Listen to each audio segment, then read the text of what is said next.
It's live. It's live. Can't choke now, man. What's up, guys? How are we?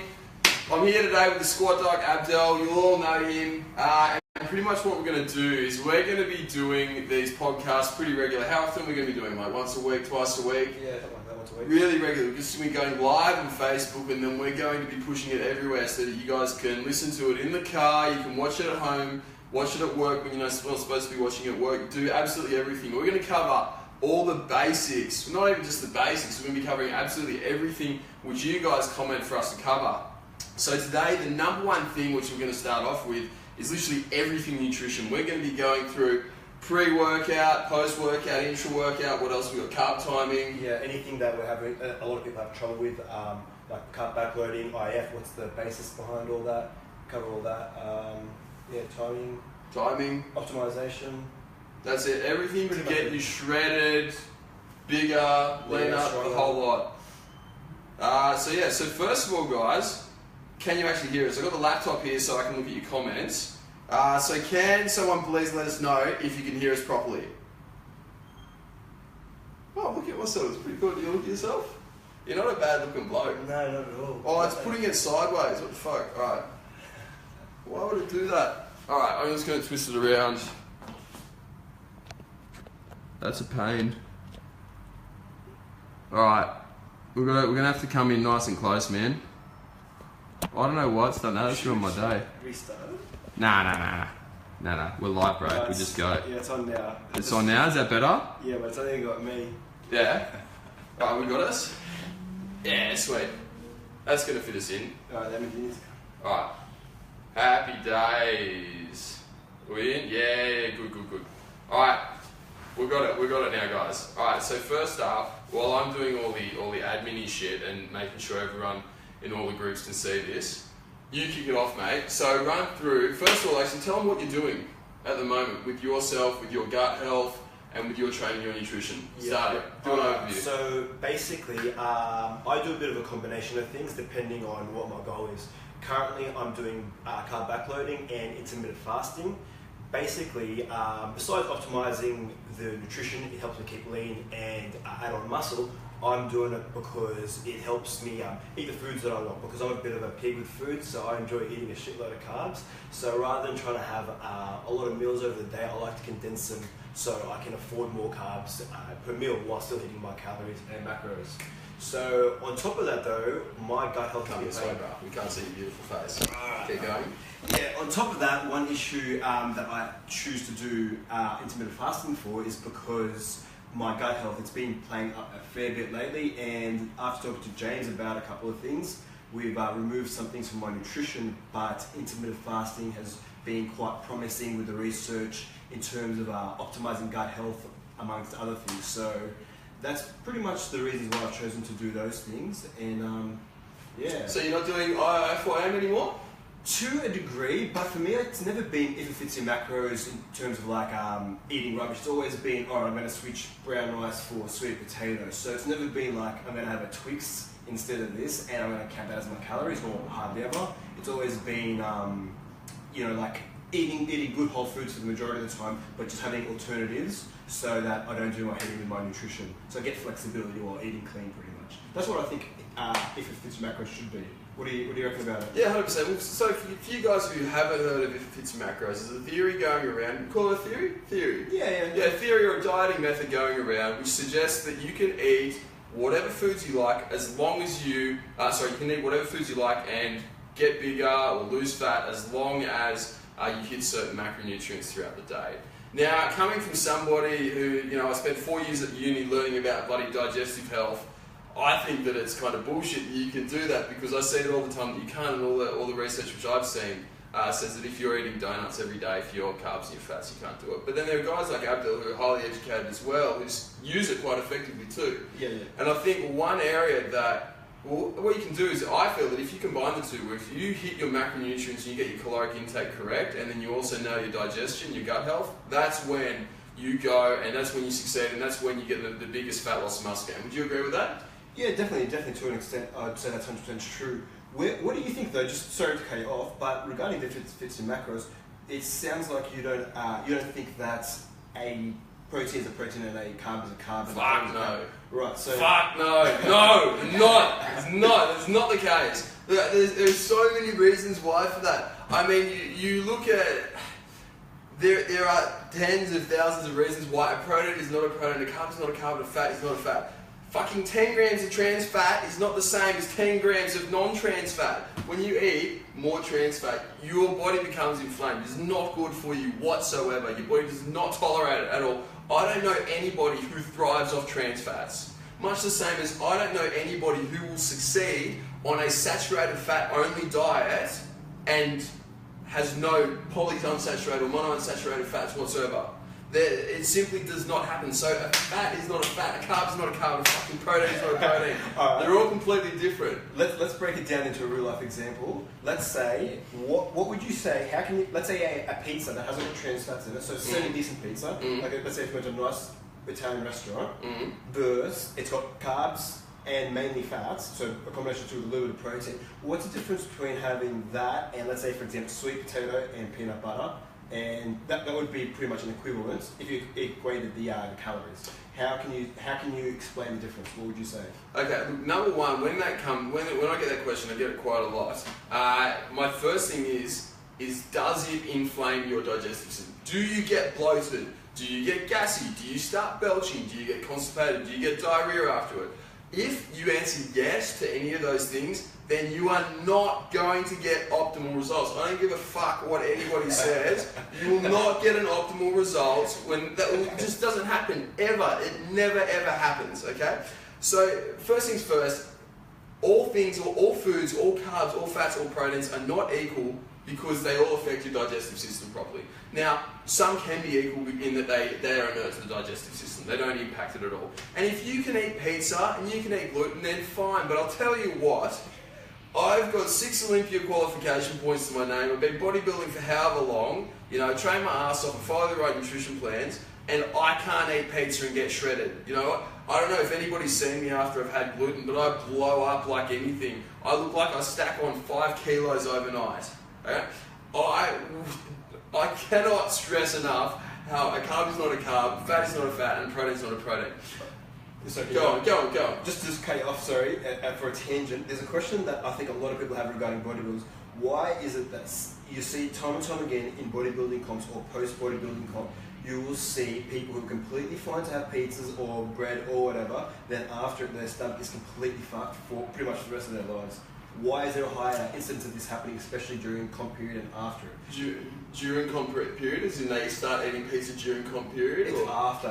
The issue's after. So obviously they've cut things out, so there's dramas happening because their enzymes have changed, but it seems like it's a long-term effect. So what I'm saying is it likely that this is just because of the stresses put on the digestive system from the comp prep itself? That's why we're seeing it a lot for the people. In people that you train? Yeah, 100%. Look, that's actually a really good question, and I'm going to try and answer this in the most simple way possible without going around in big circles, because the digestive system is massive. It's an absolutely huge area, and it takes a lot to discuss it. So I'm going to do my best and condense this down in just a couple of minutes. So what happens during comp prep is that you go into a caloric deficit. You start eating less, you start training more, and inevitably you start sleeping less, okay? When you go into a caloric deficit and when you start training more, the first thing that happens is you go up into fight or flight, okay?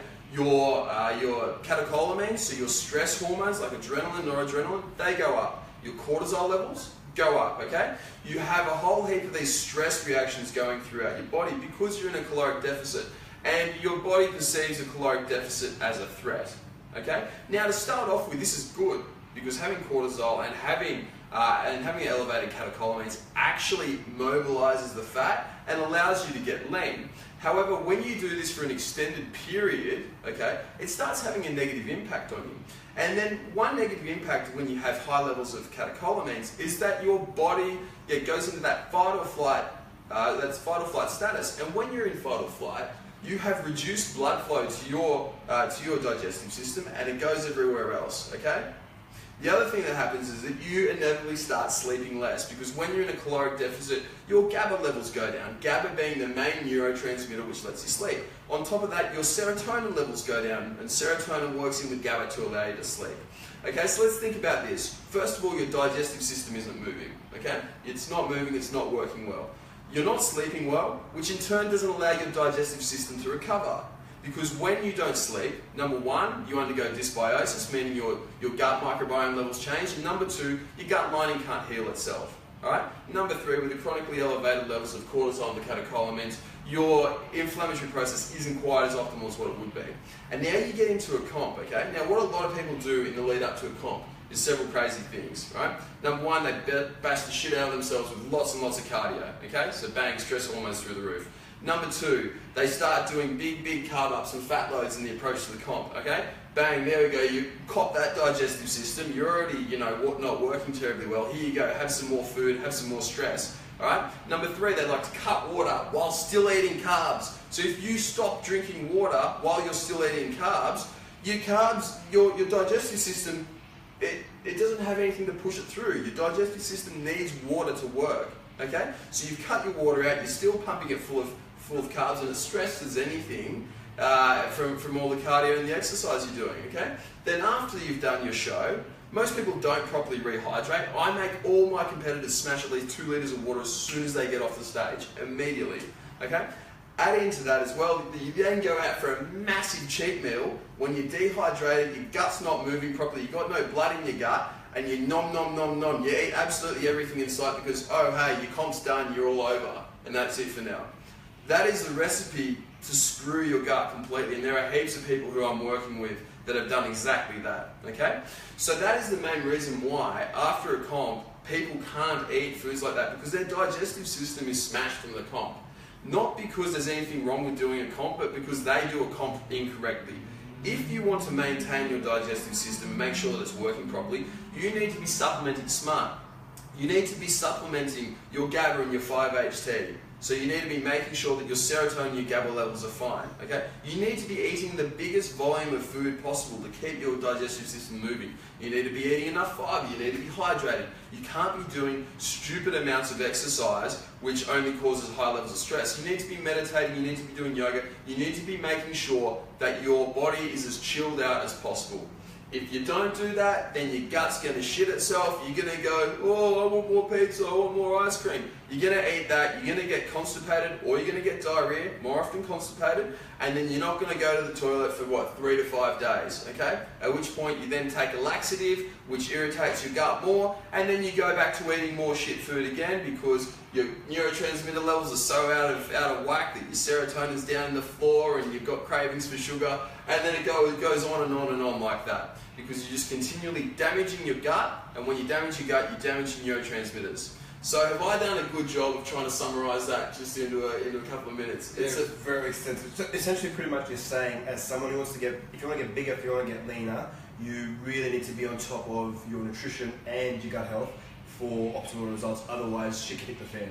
Oh, 100%. 100%. Look, if you're doing a comp rep without paying attention to your digestive system, you're really shooting yourself in the foot. There are some lucky few which are able to get around it and don't have many problems. But yeah, there's the vast majority of people will end up with a fat post-comp rebound because of metabolic damage. Not really the reason. But other than that, look, most people will have slight gut issues after comp, which can be easily alleviated if you just prevent it, and then are being smart about how you act after your comp. Alright? Well, again, before we were supposed to start a pre-workout, but clearly we're not that's there. Right. Doesn't matter. I think James just said something which is really interesting as well. Metabolism. Do you believe people's metabolism can crash massively, or do you think it's other things happening? What do you reckon? Well, let's look. The smartest way to look at this, and we need to look at what your metabolism is. Okay? So metabolism is. Take a step back. So you've got cells all through your body. Your body's made up of how many cells? They're just absolutely everywhere. And what these cells do is they make proteins. Proteins inside a cell causes stuff to happen. Right? It just makes things happen. It's how it makes your body work. Now, when you are undergoing, a substantial caloric deficit, these cells stop making as many proteins because it costs a lot of energy to make these proteins, right? And that's what people say is ruining your metabolism. Do you want to explain? So basically what James is saying is as you're eating less food, your body prioritizes things differently, so it slows down less important things. So the body doesn't think getting big, getting swole is important, so it's going to slow or losing body fat, so it's going to really slow those processes down in favor of doing what it thinks is essential, such as beating your heart, which is it's pretty important. But as us trying to get bigger and leaner, it's a bit of a pain in the ass. So continue on from. Look, so that's exactly right. Correct me when I'm going off on my little sciencey tangent. What pretty much, okay, so what happens is that when you eat less, your body wants to spend less energy, pretty much because it doesn't want you to starve. It's pretty clearly like that. If we just kept expending energy all the time, we would starve, and we wouldn't be able to survive things such as famines and whatnot. Okay? So you 100% then think there's definitely a slowing of metabolism? It slows down, but it doesn't crash. People they love this term, metabolic damage. People always talk about metabolic damage, my metabolism's ruined, this person did this, my metabolism. It's bullshit. It's not damaged, it's just adapted. There's nothing wrong with it whatsoever. And if your coach is half intelligent, it's pretty easy to recover from. All you need to do to get out of metabolic damage is to slowly increase your calories each week and not eat like a hippo. If you diet into a competition, or if you diet in general to lose a lot of weight, and you eat bugger all food, your body's not going to be too happy whatsoever. That's number one. Your body is not going to be happy at all because it's going to be completely malnourished. I think your gut's going to be, well, not just I think, your gut is going to be absolutely ruined, which I think is the biggest one. Your hormones are going to be all over the place because you're going to cut your saturated fat out, and saturated fat's the thing that makes all your hormones. And then, on top of that too, your body's going to reduce its protein production inside, and you're going to have no reason to stimulate muscle protein synthesis.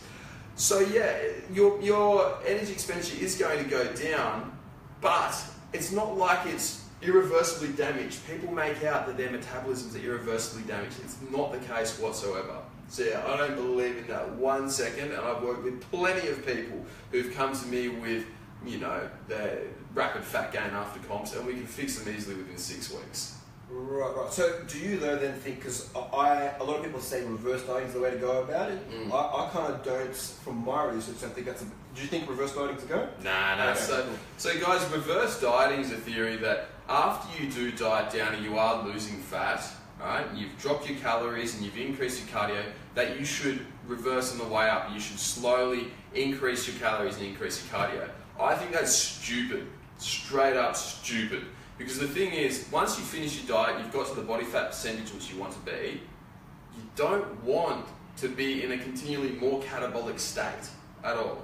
Right? You don't want to continue trying to lose fat, risking losing muscle, all that crap. Right? You don't want that at all. What you want to do is you immediately want to increase your calories substantially by, perhaps 25% of what you're eating, or it varies from person to person, but you want to increase, you want to increase your calories substantially to a point where you're at your baseline where you're neither losing fat nor gaining fat, and that's where you want to get to immediately. You don't want to waste time slowly increasing your calories. If you do, you're bloody stupid, because you're just wasting, good weeks where you could be gaining muscle or feeling better or eating more food. Who doesn't want to eat more food? On top of that as well though, if you do take longer to build up, all it's going to do is actually cause more of adaptation, which is going to cause more distress on the digestive system, the hormones, and just take longer to actually get back to a good level. So I agree with that part too. Yeah.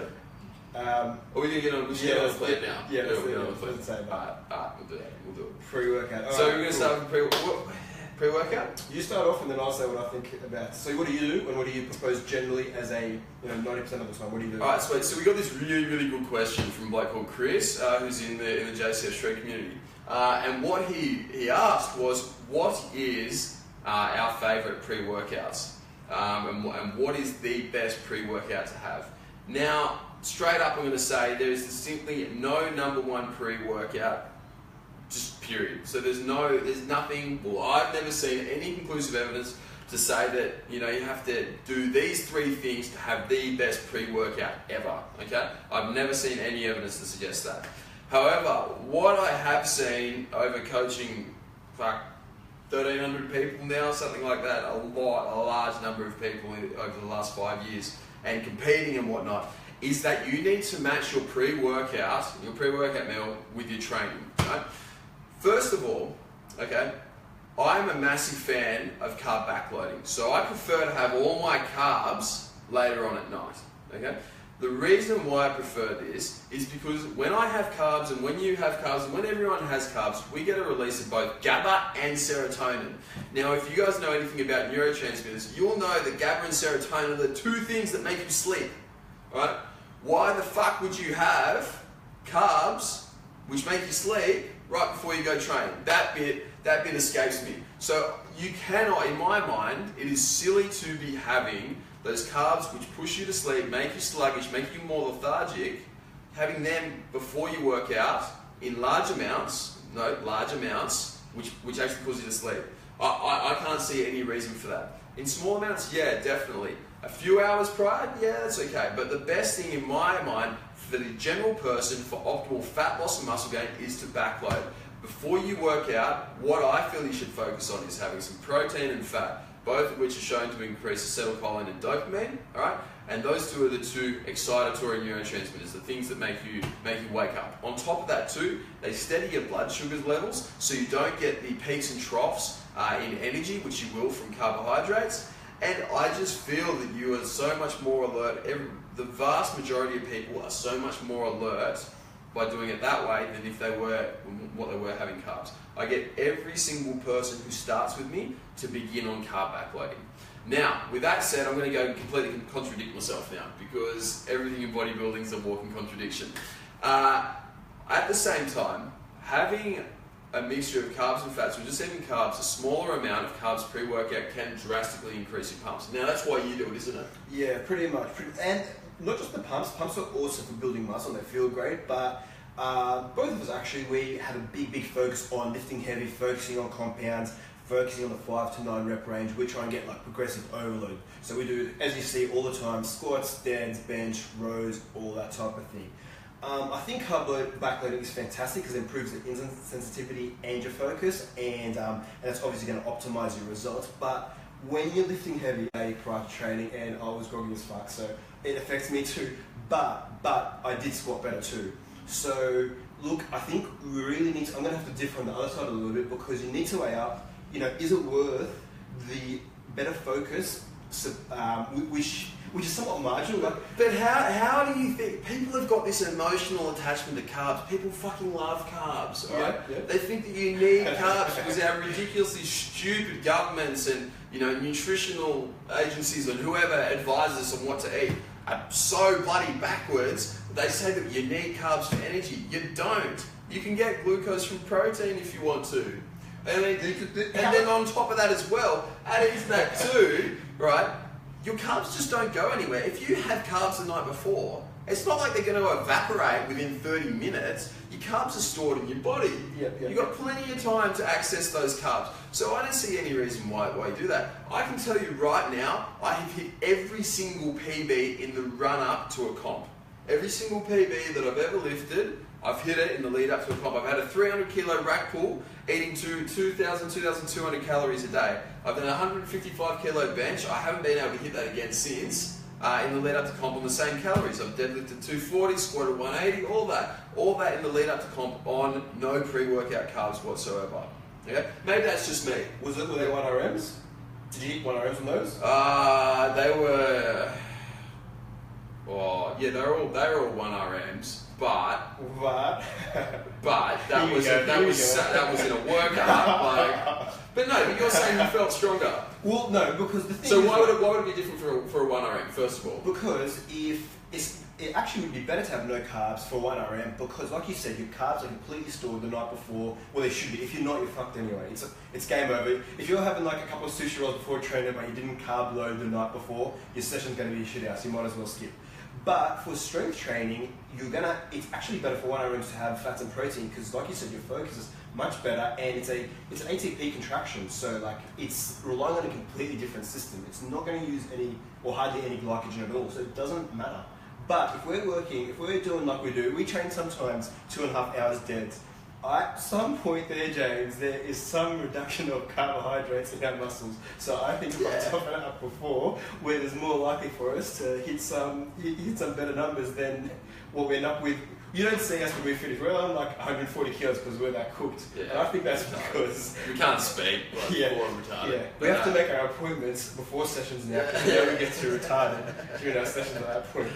Yeah. Look, I reckon what we do, we test it. Okay. I'm going to sternly say that 99.9% of the time backloading is king. There's always a time. Look, before a volume workout, before you're pushing out shitloads of reps. Yeah, I can understand doing a little carb load before then. But what's the difference then? So let's say we're looking at volume, right? Yeah. So we're saying that glycogen might be a good idea to have in this, or higher glycogen in terms of a meal. So why then would it be better that, like, how do you separate volume from other types of training then prior session?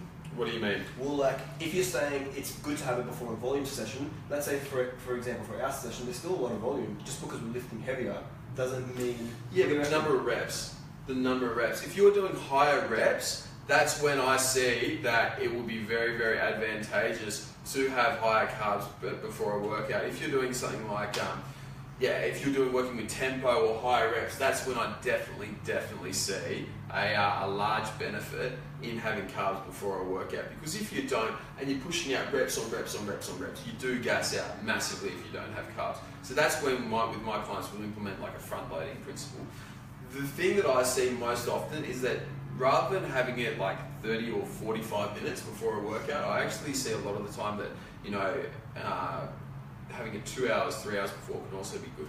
But look, once again, I am contradicting myself because everything bodybuilding is a contradiction. There's always a reason. But I'd say 9 times out of 10, if you're lifting in that 1 to 12 rep range, I would say that generally for most people, all right, this is general advice, backloading is king for me and what I'd recommend.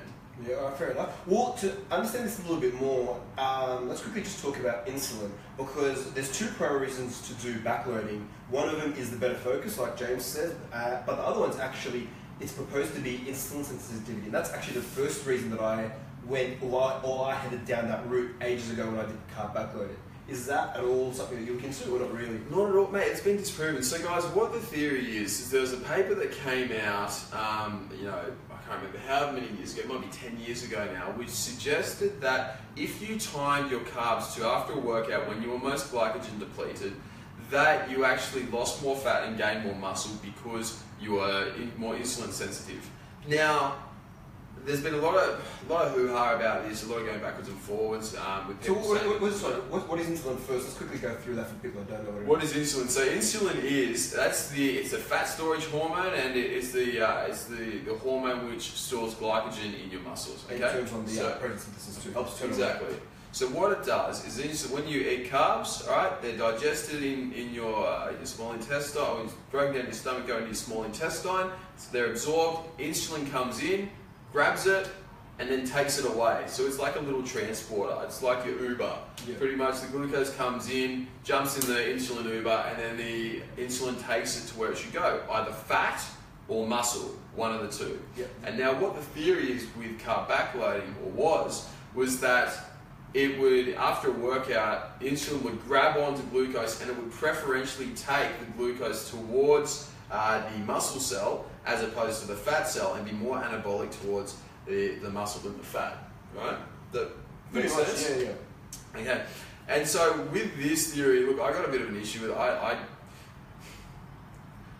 I follow it, but I don't think that the effect on insulin is really that great as what I once thought it was, or what it is proposed to be.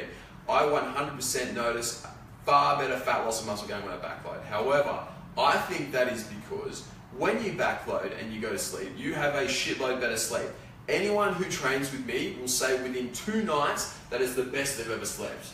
Literally everyone. I've never had anyone say that their sleep is still the same or worse. Literally within 2 to 3 nights, they'll say, James, this is crazy. Like, the improvement in my sleep is, astronomical. So when you're getting better sleep, you're getting better recovery, your neurotransmitters are being better, you're going to feel better, And the deeper you sleep or the better you sleep, the better your cortisol to testosterone ratios are as well as your IGF-1. Okay, so I think that's the main reason. Number 2 as well is that when you are sleeping better, your gut actually heals a lot, much better. And when you're having fiber before bed, your gut biome, your gut bacteria, they actually get to feed and they get to repopulate, which is at night when you're asleep. That's when they do most of their repopulating. So I think that's the main reason. I also think that you just perform better in your workouts, and when you perform better in your workouts, then you will always burn more calories and stimulate more muscle protein synthesis, like stimulate more muscle growth, and be a whole heap better for it. That's my theory anyway. Yeah, fair enough. Yeah? Makes sense. Yeah. Alright, so you reckon we're covered pre? Pre's done, yeah. Pre's done. Alright, so intra workout. Alright, you go first. Right, so this is actually something that I'm pretty basic in over here. I know you take a lot more into it. I keep it really simple. I just go EAAs or BCAAs. Generally, I prefer EAAs, well, actually all the time. And pretty much that's pretty much my one, really. If anything, I focus on supplementation pre, which we didn't really cover. So if I was going to have like creatine or citrulline malate or anything like that, I'd always have a P. I wouldn't a pre, not during the session. I generally also tend to not use any carbohydrates during the session because I'm a fan of letting the, I like to actually deplete a little bit during the session because I think the recovery post will be better. So yeah, I keep intra workout pretty damn simple. With the intra workout, I'm pretty much the same. I'm actually open to everything intra. So I think that having intra workout carbs are great, like sugars. I think they work really, really well. Intra, I notice recovery is great. I sometimes get sleepy and I can't withstand those long sessions, but yeah, I find it fantastic. As far as EAAs and BCAAs, I think a mix of EAAs, BCAAs and electrolytes is optimal. Why electrolytes? What do you Why electrolytes? Well, I've found that my recovery is 10 times better having electrolytes in What's the there. science behind it? Pass, haven't looked into it. I don't know. We'll look into that and we'll report back. But I find that having electrolytes during the workout is way better. Pre-workout, I also use a bit of rock salt or a bit of sodium, and the reason being it's meant to actually improve the contraction. That's one thing that the boys in Under the Bar, Rawdon Dubois and Tommy Hewitt discussed with I can't remember who he was. But yeah, so rock salt pre-workout actually works quite well. No, it wasn't Meadows, it's some other bloke, Scouse or something. Some bloke who likes salt. But yeah, so having the electrolytes with the EAAs and the BCAAs is awesome.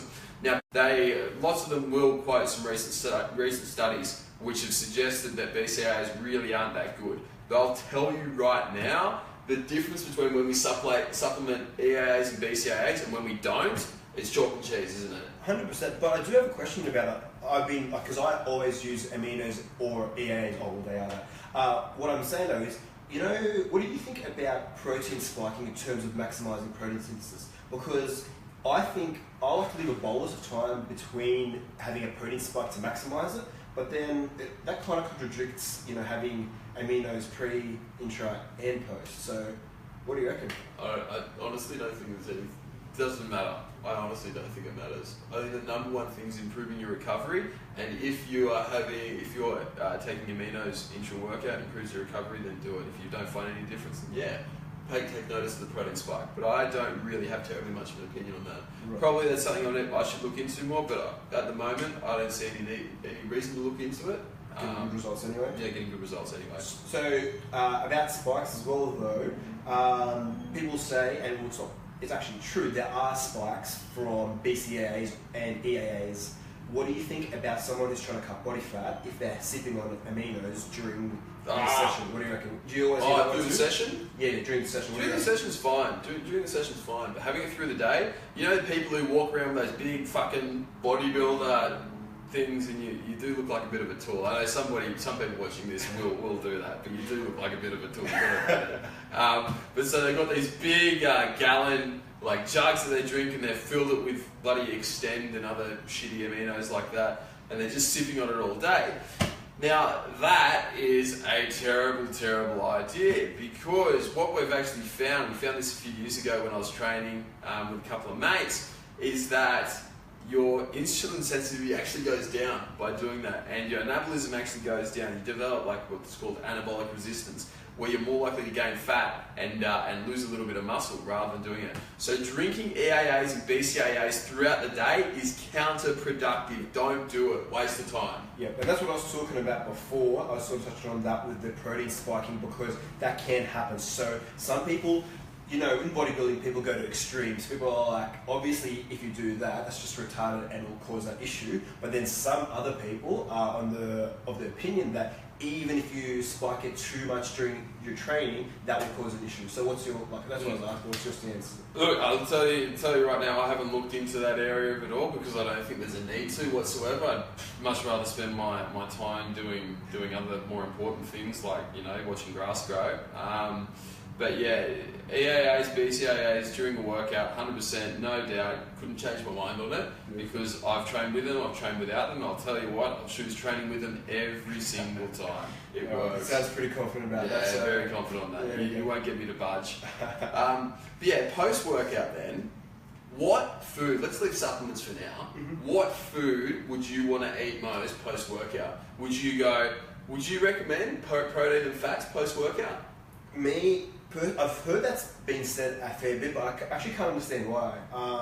Because you know, that fucking beats me. Yeah. People say it. Yeah, I'm pretty sure on your comments, someone said that it was recommended to have protein and carbs prior and protein and fats post, which I think is completely retarded if someone says that. Did you say that? Yeah, anyway, I did say that. That was Chris again who asked. Someone on YouTube or Facebook said something like that. Anyway, what I'm getting to is, like, this is the only place where I'm pretty cement and I don't really have much fluctuation. Post-workout is always for recovery. And the two macronutrients that you definitely need, no questions asked, are protein and carbs.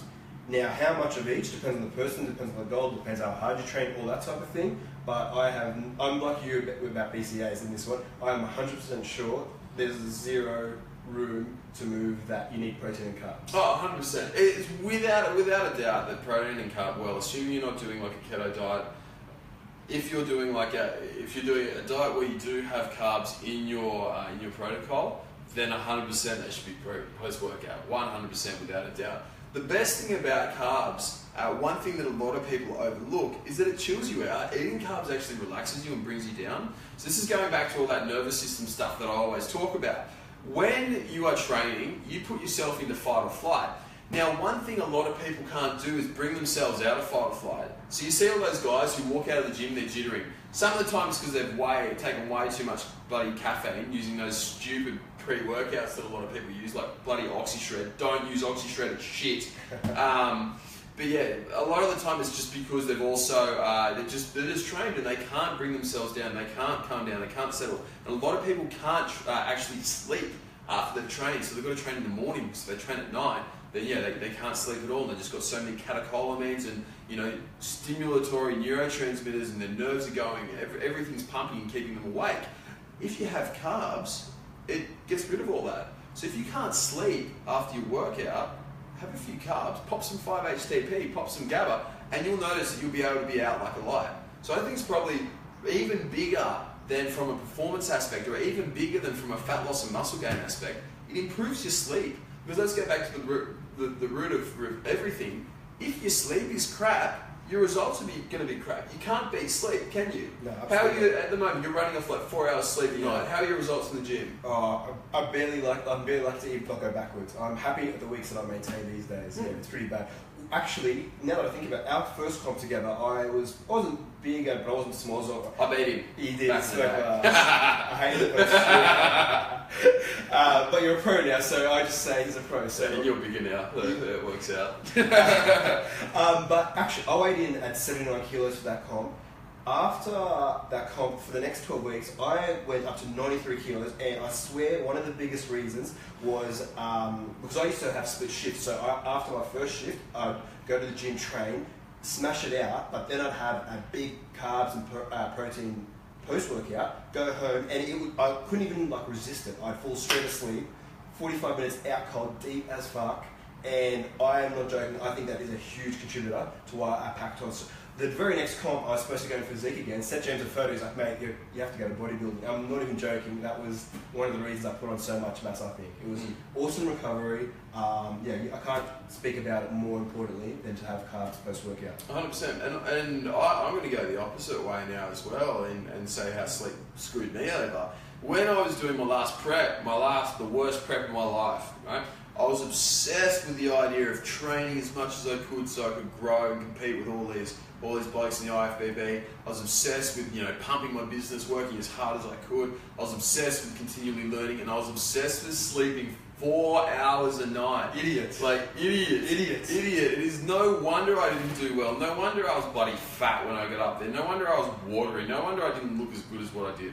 Because the amount of sleep that you need for growing and getting leaner is massive. There's a study, one of my favourite studies ever, is they showed that there were two sets of US college athletes, and they showed that the ones who slept more than 10 hours a night performed a shitload better, grew a shitload more muscle, and they lost a heap more fat. So if there's one takeaway that you get from this video, it is to sleep more. Use your carbs to sleep more. Pack them in post-workout, pack them in before bed, and sleep better because sleep is key. 100%. You actually, the other day when I put the belt on, James's weight belt on, I could barely get it on because I actually put on fat, and I reckon I'm eating under 3,000 calories. At 93 kilos, I should be losing fat, and I'm now very, very convinced it's because of lack of sleep. 100%. But when you release the app, it'll be all good. Damn straight. Abdel's got a sick app coming out. It's really, really exciting. You guys are going to love it. But anyway, so let's go now on to different dietary. Do you want to do different dieting protocols? Yeah, basically the more confusing ones, Yeah. because I've seen it in your group a few times now, and I get asked about it all the time. What's to go with intermittent fasting? Is the warrior diet better? Blah, blah, blah. All these variations, which shouldn't be asked if people knew the principles correctly. So we've already briefly discussed carb backloading and intermittent fasting, but maybe we should go into if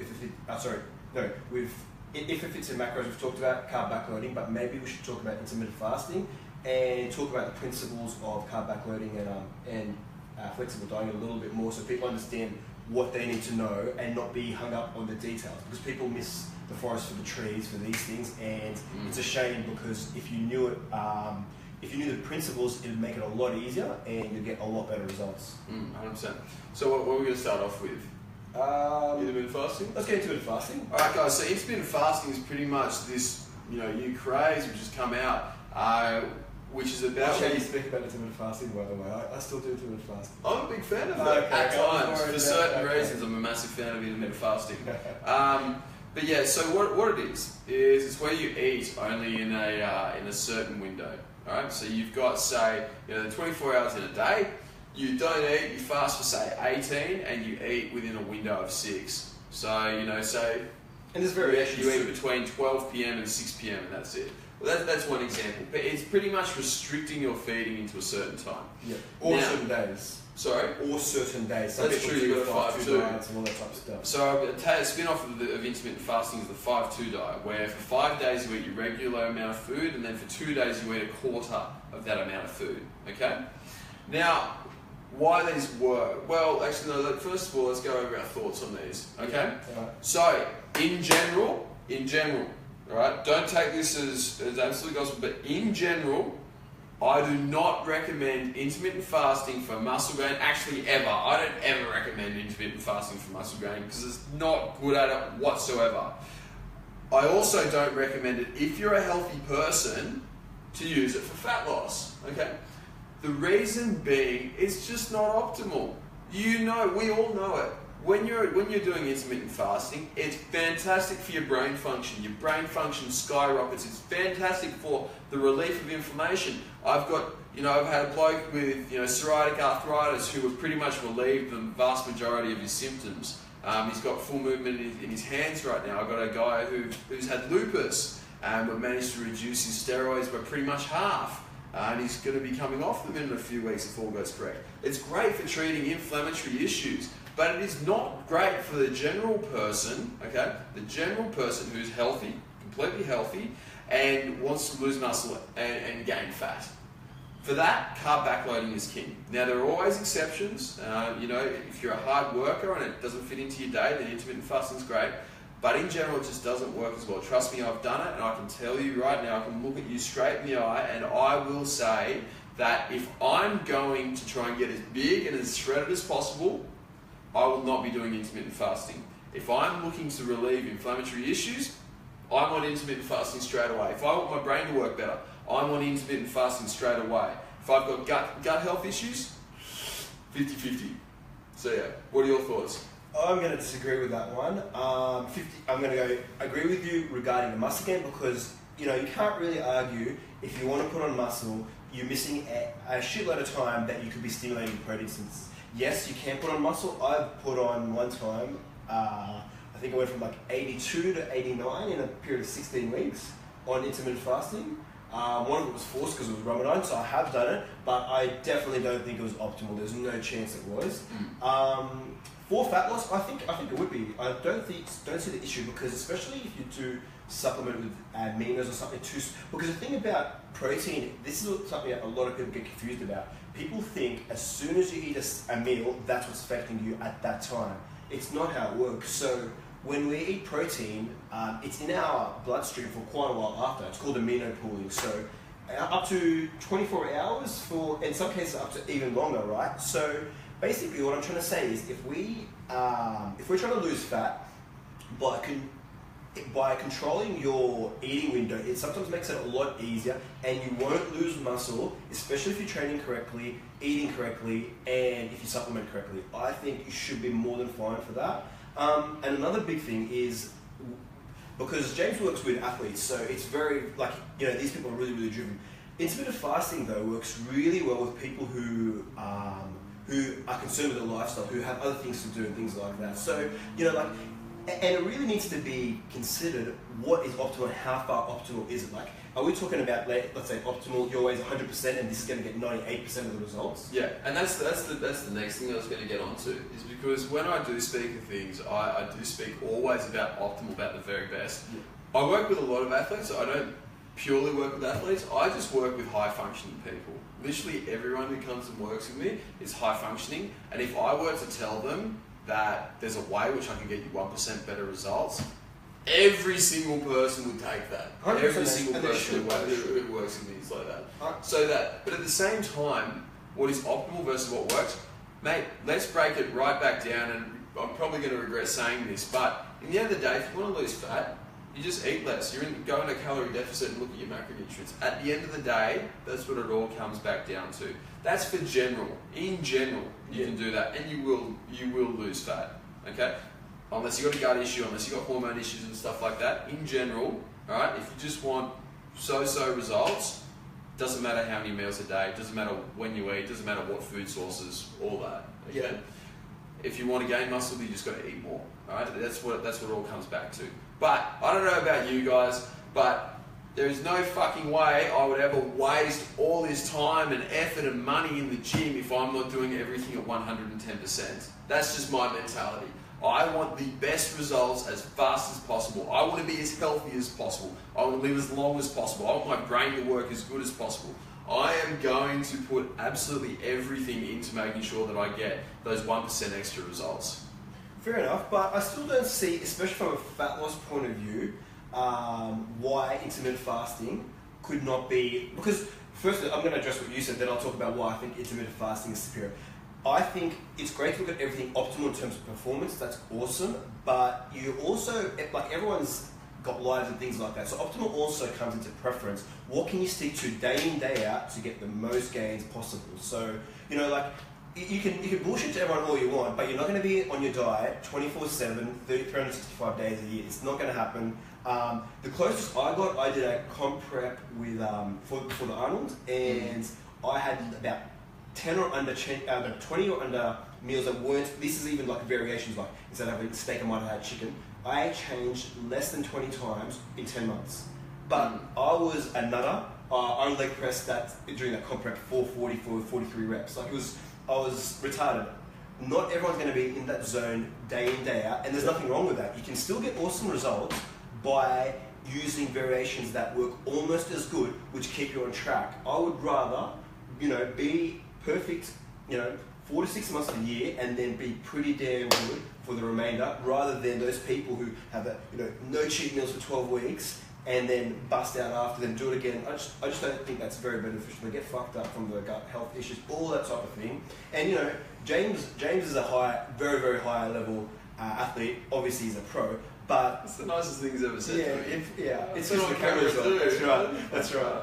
Don't expect it anymore. But but yeah, like you can't just think you're going to be nailing your macros and your meals day in, day out. You need to give yourself some leniency, and you need to enjoy your food too. Intermittent fasting, it gives you, like, I remember when I put on that enormous amount of muscle in really, really short amount of time, when I was doing the carbs after training, I used to go, I reckon, 4 days out of the week, go to mum's, get a cake, and I used to punch that, and you still was able to maintain my body fat. And that's simply because I know we've talked about flexible diet. Look at Jane. But it didn't irritate my gut, and my macros were met, and the rest of my meals were perfect. No, I don't think it did. No, I honestly don't think it. Do it again now. Absolutely, not going to do it again. I can't even eat oats without shitting there. Yeah, exactly. But the point I'm trying to make, okay, even now, right? Let's say if I was going to have, and I'm trying to cut, and I'm not training super hard, I might set on 2,900 to cut for to lose some body fat, right? If I do that over 6 meals, they're going to be peasant meals. That's just how it works. If I can do that in 3 meals, and I do intermittent fasting, I can ignore the first half of that. I can focus on work, and I can have much bigger meals, enjoy the food a lot more, even though it's clean. We're going back there. We're looking at why you're doing it. It's for better brain function, isn't it? It's better brain function, better productivity at work. 100%. And fitting your lifestyle better. Yeah. Definitely, 100% for that. But because the thing that we need to, we can't, this is what I keep coming back down to, working with a lot of people, I'm sure you see people focus on the nitty gritty when they can't even get they're not even counting the fucking calories. Yeah. It's just retarded. First, look at your calories, then look at your macros, then get the meal timing right, and then you can discuss the rest of it. But it can't be the other way around. Yeah. And if you need a tool that helps you stick to it, then 100%. But that's also contradicting myself here. There's a lot of people who think intermittent fasting is a silver bullet, who's think it's going to do a recomp, or it's going to change your body, whatever, and do something stupid they can't even stick to, and expect awesome results. Intermittent fasting will not recomp you any better than a normal program or any type of approach. It's just exactly the same if you equate the calories. So you can't look at it as a silver bullet. 100%. I completely agree with that bit. Now, just quickly, we've got a couple of comments that are coming up. Now, guys, there's something weird going on with the comments at the moment. So some are appearing and disappearing. But anyway, I'm going to go with what I've got at the moment. Rod's comment. Rod's told us that we're hot. Well, I reckon that's for me. Yeah, my shoulders are pretty shit ass. Okay, that's not you. All right. Thank you, Rod. That makes me smile. So many compliments today. So Carlos just asked, what is the real strong smell of ammonia or cat piss in sweat from after a workout caused from? Have smelled like this on some occasions and smelled others. I've never smelled like cat piss. I stink pretty bad. Have you ever smelled like cat piss? That's a weird description.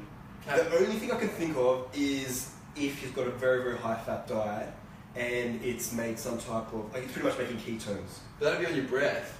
I think it can affect. No, I think it can affect. Yeah, I think it can. I don't know distinctively. I don't know about the cat piss, but Carl, what I'll say is that some people, when they get the bad body odor, that's bacteria in there, okay? And that's if you have large amounts of bacteria and you've got a bad gut. Interestingly enough, the worse your gut is, the worse you stink in your armpits, okay? So if your gut's bad and you stink, then you've got to fix your gut. If you fix your gut, you'll notice that the stink will go literally overnight. So if you have a day of good digestion, you won't smell as much. If you have a day of bad digestion, you'll stank. Okay? So that's probably the only answer I can get. You don't have anything for the ammonia, do you? No, man, yeah, man. I don't know, dude. I haven't never smelled anyone that smells like cat piss. Yeah, so I don't know. You're on your own with that one. Are you on a low carb diet? Like a way too low carb diet? That's the only other thought that I could think of. If it is, that can possibly happen if it's on super low. But other than that, I'm super confused, especially by the description cat piss. Yeah, cat piss. I don't know. We'll look into it, bro, because it's a good question. Where's the other one? There's a question here. I think it was Kate that's just asked something. Still being stupid, Facebook. Chris has just asked, have we touched on carbs pre or post workout? Mate. Yes, we have, bro. Chris. You missed him. You missed him, unfortunately. It was pretty much for Chris, wasn't it? Yeah, it was actually for Chris. Chris, that was your question, dude. And you missed it. You missed it. Oh, here we go. We got them all now. Okay, sweet. Now, Kate has just said, hey, just wondering as to why my weight fluctuates from week to week with the same macros and similar workout routine. Now... Well, how much is fluctuation is the question that needs to be asked there. Sorry? How much is the fluctuation has to be a question asked there. That's a good question. So if it were, say, 1 kilo week to week, I'd just say that's general fluctuation throughout the day.